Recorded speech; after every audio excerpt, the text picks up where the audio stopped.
To the Archivists Guild, whenever or wherever you should get this, I, Jake Kelton, have begun the journey northward into these so-called Ember Woods, encountering a strange mystical tower. While it does seem saturated in magical power, it doesn't seem dangerous. So I step through it, getting my first look at the land that awaits me below.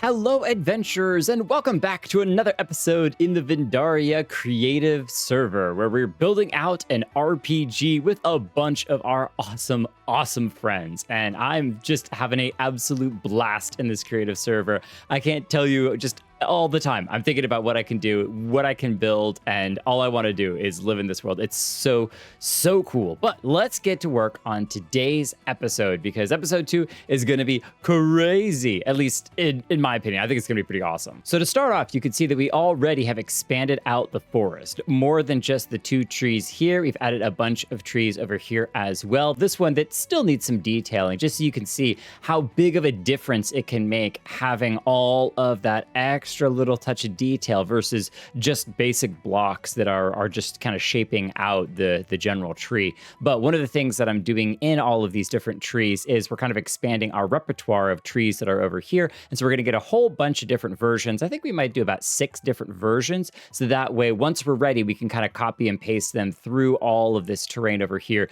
and have way more trees. And we don't have to hand build every single one uniquely. The second thing that I want to show is we have been working so hard on our river, and this has been a massive project. It's been a lot of work. I know a number of people in the comments were talking about turning this into a lowlands marsh area here. I may still do that, but I mostly want to make sure that I just get the river in place first. And I have a couple ideas. I'll talk about those little pink things here in a second. But the river is now, the light blue you can see is still our ocean height. And now we actually are able to come up one to this kind of darker blue. And then as you travel all the way along over here, we do have it bump up again into this purple. So there's not much of a height difference between them, kind of purple into blue into light blue, which is ocean height, but it is a little bit. And I think there's some cool things we can potentially do to make the river feel a little bit more alive as well, rather than just focusing on, you know, what the river height is. The river itself is pretty deep, and I'm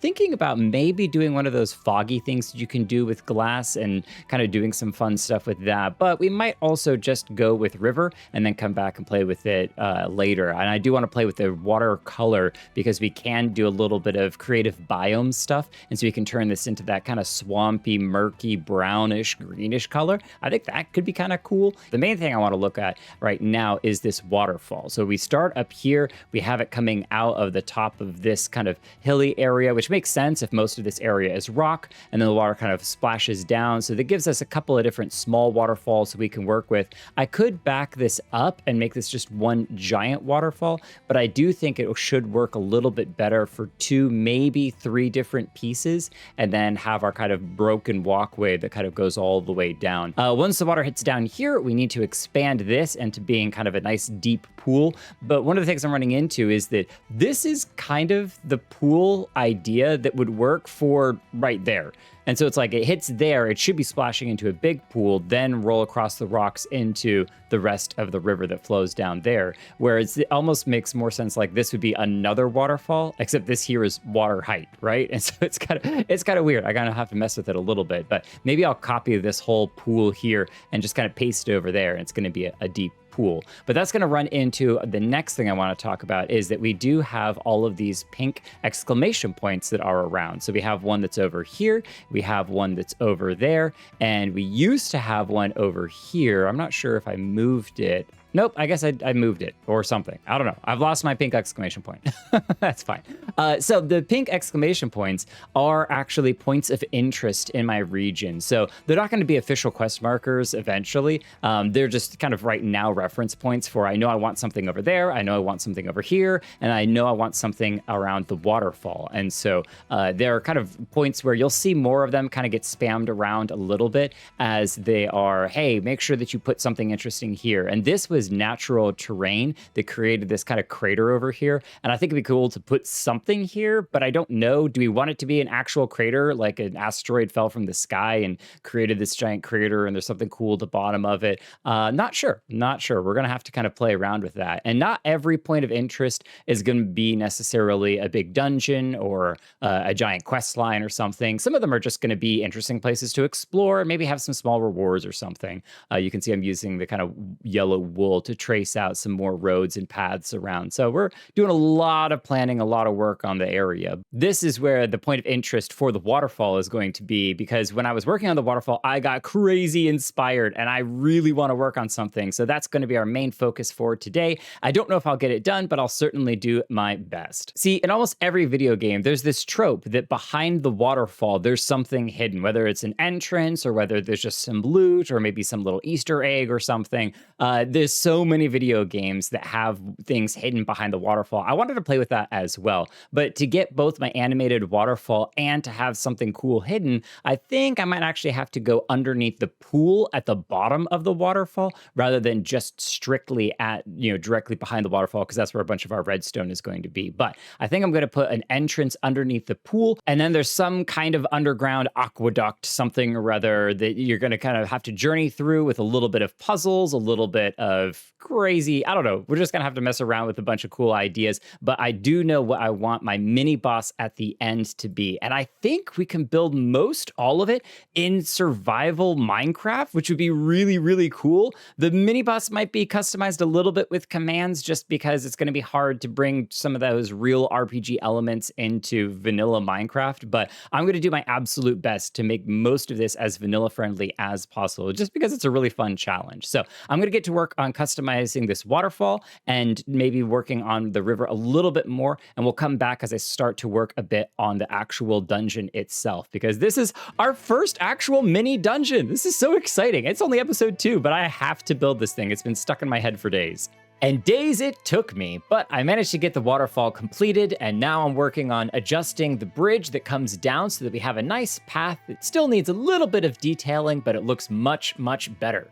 And indeed, it does look so much better. This is awesome, and really kind of how I was hoping and envisioning that it would turn out. And I'm really, really liking it. And we also got some detailing down below us as well. So we're kind of detailing the water pouring from that waterfall all the way down. I still may play around with adding a little bit more animation to just this area down here where the waterfall hits. We just currently have some of those bubbles, but I'm going to see if I can add some of the arrows and other stuff that are done to just kind of add a little bit more splashing effect to it. But one of the reasons I had to make some adjustments to our bridge was because a lot of people have claimed when it comes to the waterfalls, there's a lot of noise when it comes from pistons. And I can totally understand that. But if you actually walk along the bridge, there's really no noise. And yes, I can prove that in my sounds options, you can see I actually have block volume up. So you can turn it up really high and you're not going to be able to hear it because pistons only make noise for a particular distance. This is not with command blocks. There you go. Now you can hear it. But it's only 16 blocks away and you won't be able to hear the pistons at all. And so if you really want to, you can actually play around quite heavily with making sure that your pathways and walkways aren't, positioned in such a way that you're actually going to hear things like piston waterfalls. And so when people are talking about the noise complaint from these different things, which I can understand for sure, there's ways that you can get around it. There's definitely ways that you can get around it. And so the path, I think maybe up here, nope, even up here you can't hear it. So you could walk along this entire path and you won't actually hear the waterfall at all. So noise complaint from our neighbors should not be a problem. Still haven't finished this one up here, but we'll get around to finishing that and making sure that we have ourselves a nice waterfall all the way down.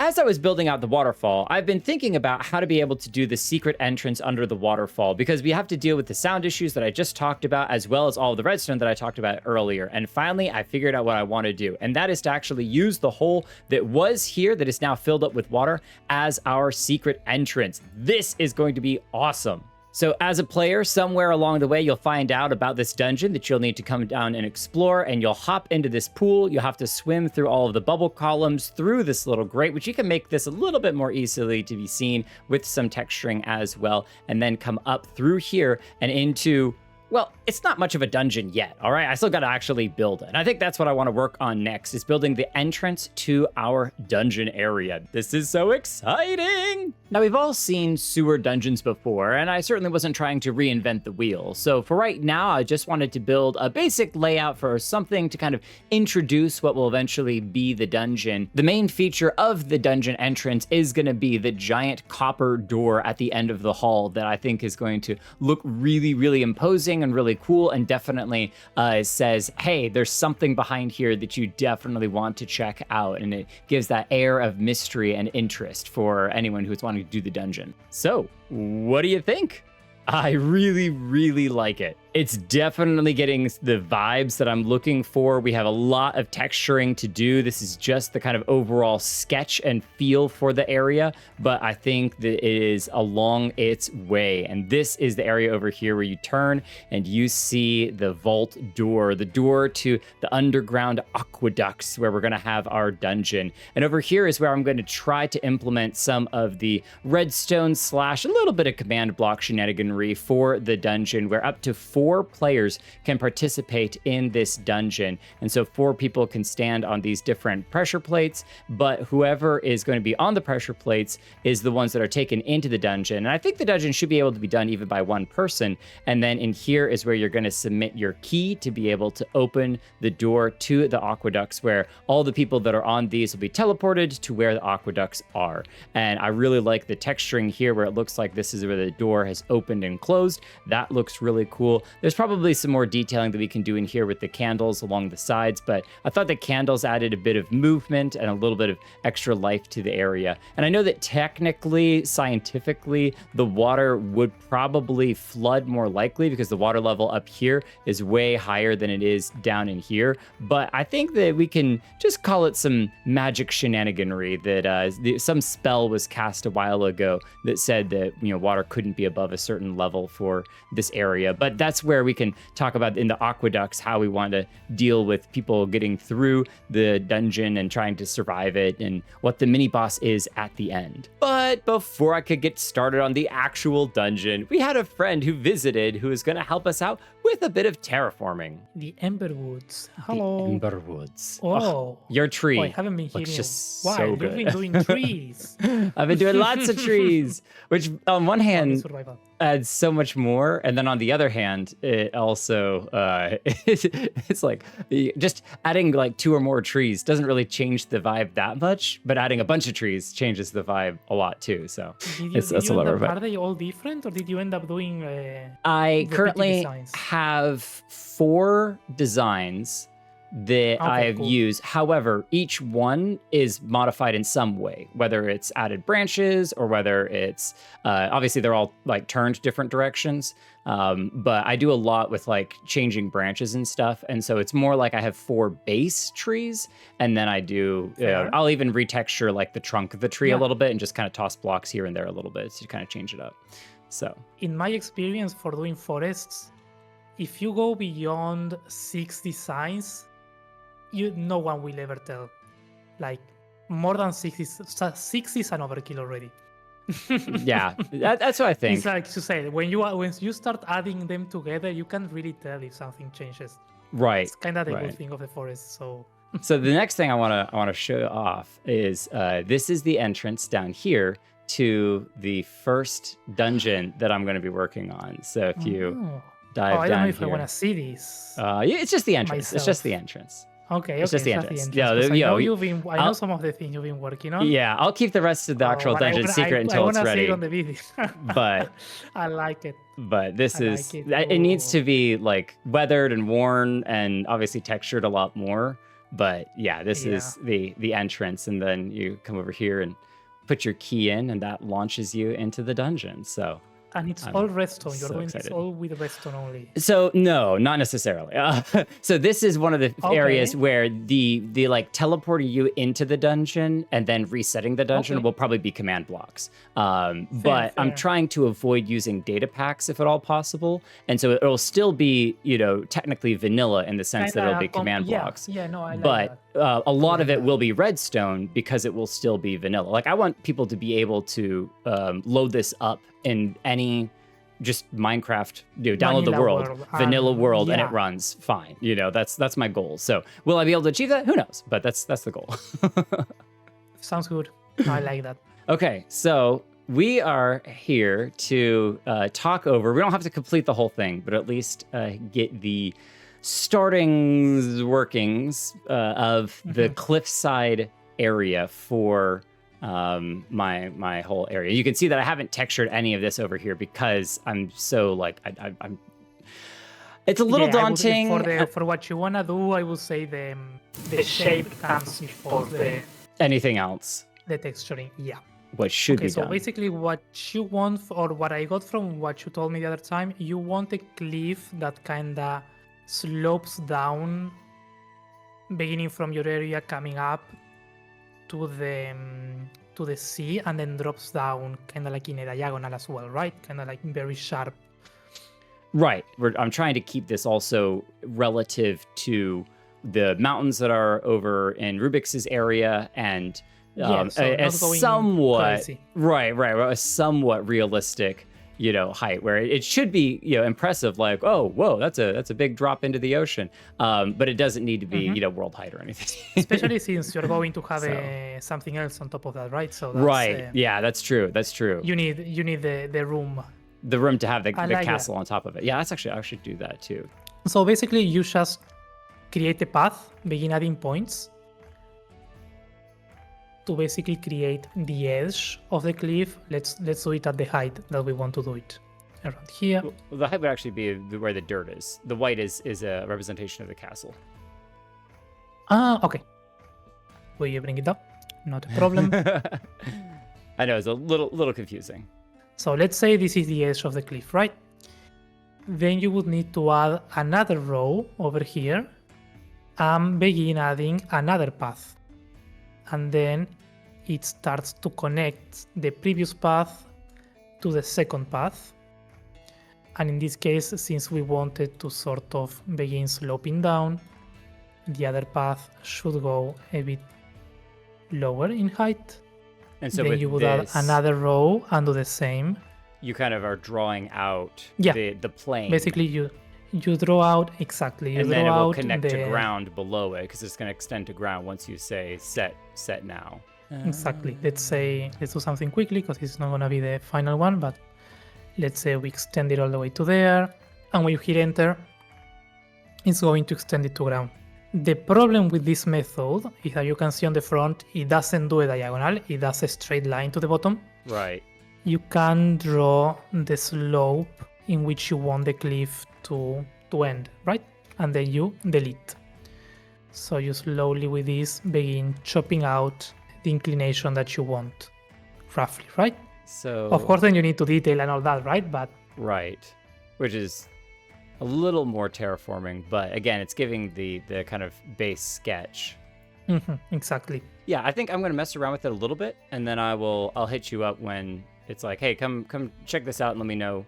Because I know you're streaming, Absolutely. You got some stuff that you're working on too, so I don't want to take too much of your time away, but I'll mess around. No worries. Well, that was super, super helpful. Thank you, Calvin, for giving me a quick tutorial, and hopefully I can get some of Calvin's footage to kind of show you all what he was talking about when kind of showcasing how to do the different things within Axiom. Calvin is a master of Axiom, and so I've got a lot to learn, but let's try our hands at figuring out how to do this ourselves. I want to keep really close to the shore, though we can always come back and modify it at a later time. And I don't know, even if I turn flashback on, that you'd be able to see this. So this might be something that is just going to be little bits here and there as I kind of work on it.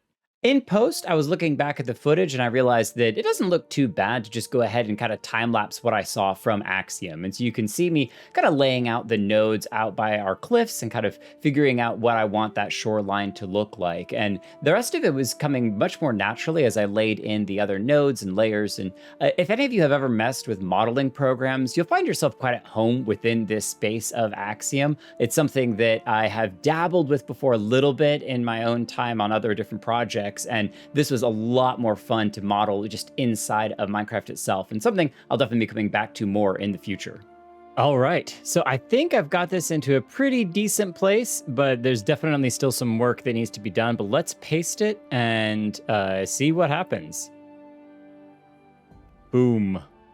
Yeah, this is looking really cool. So I pasted it in with light gray wool, both so that I could get just a visual idea, but also come back in texture. I may have Calvin again help me with the texturing on it, but this is definitely getting into a really good place. And I'm just one of those people that I can't work with like the diamond blocks and stuff. My eyes just don't really see it. But this, at least my brain says, oh, it's stone, right? I can imagine that this is stone, and then I can kind of work from it from there. So some of these areas are a little bit on the rounded side, which I think was just because of the type of layering that we were doing that Calvin was recommending, which is fine because we can go back in and sharpen some of these. And I think that's probably what I'm going to take just a couple of minutes and do as well. And we'll kind of sharpen this up a little bit, do a little bit of extra terraforming on it. And I'll come back and show you guys a little bit more when I've kind of done more than just this kind of initial framework. All right, that is starting to look really, really cool. I'm really liking the way this is turning out. So we've got a little bit of kind of a cliffs here. Once the text gets off my screen, get off my screen, text.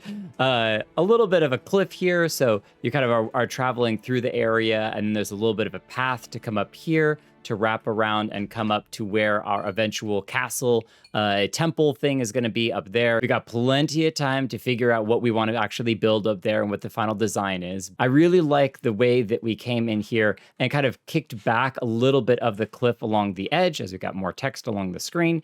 We were in Rubik's region, which is up here where all of these cool trees are. Spoilers, but check out this. And apparently the way that I went about putting in a little bit of the texturing on the underside of all of these cliffs is something that Calvin actually hadn't tried himself. And so it's kind of cool that we came up with a new way to put a little bit of texturing on here. And man, this was so much faster than doing this by hand, which I've done this type of stuff by hand before, but we still want to come in and put in the hand detailing and everything, especially where we are going to be texturing it. For right now, however, I think we're just going to texture the top and call this area just done for now, just kind of a big old pause on it while we continue to fill out this area. But it kind of creates this little bit of a valley between the area for our starter village up there. You kind of come down here into our zone, the Ember Woods, travel through the woods, and then at the end up here is going to be our big old castle thing up there. So let's go ahead and texture this up and see what it looks like afterwards. As I was texturing the area, I decided that I really didn't want to just texture the top of the area where our castle is going to be, because I might want to change it up a little bit, change up some of the environment or some of the colors or something up there. I'm just not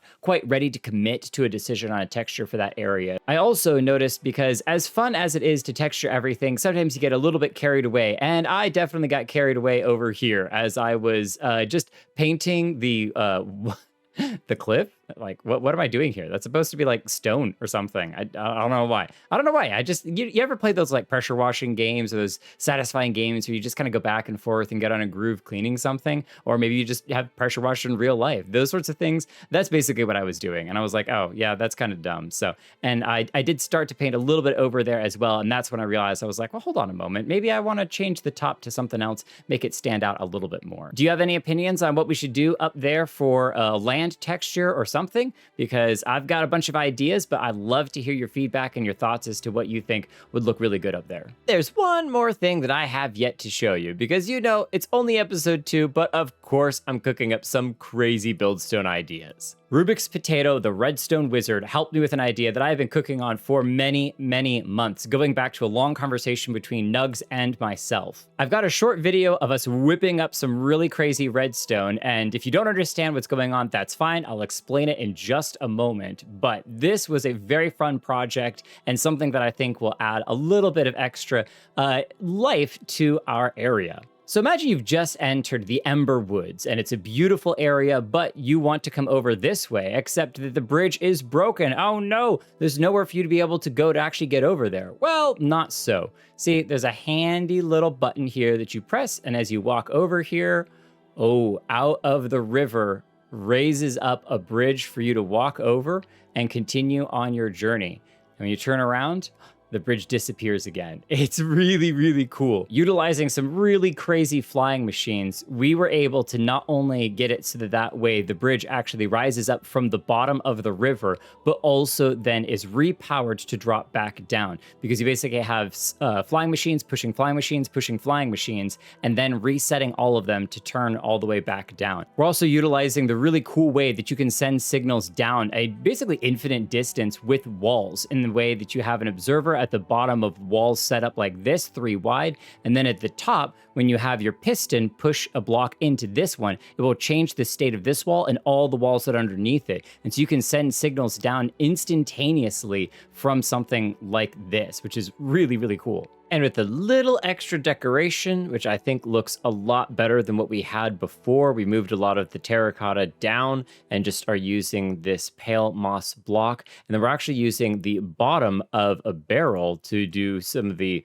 walls, because that's a really nice texture and barrels can't be moved around. Same with the beehive. We've got ourselves the lodestones in the middle, and then we do have the floating glass just kind of help stop the push limit. But I think overall this is looking a little bit better, and it's actually a lot easier to be able to walk over as well. So now once you activate it and you get up to it, takes a moment for it to arrive, and then you can walk across a little bit more smoothly and then go on your merry way. So still need to wire up the path over here to be able to hook up, so that way either direction you go, the bridge kind of hooks back up, and obviously fill this up with water. But it is a really awesome bridge. Overall, I think it adds a lot of ambience to our area and is a great way for us to dip our toes into the Buildstone on the Vindaria server. So thank you so much for watching and for joining me on this adventure, and we'll see you all in our next adventure. Have a great one, and I can't believe that episode 2 is already over.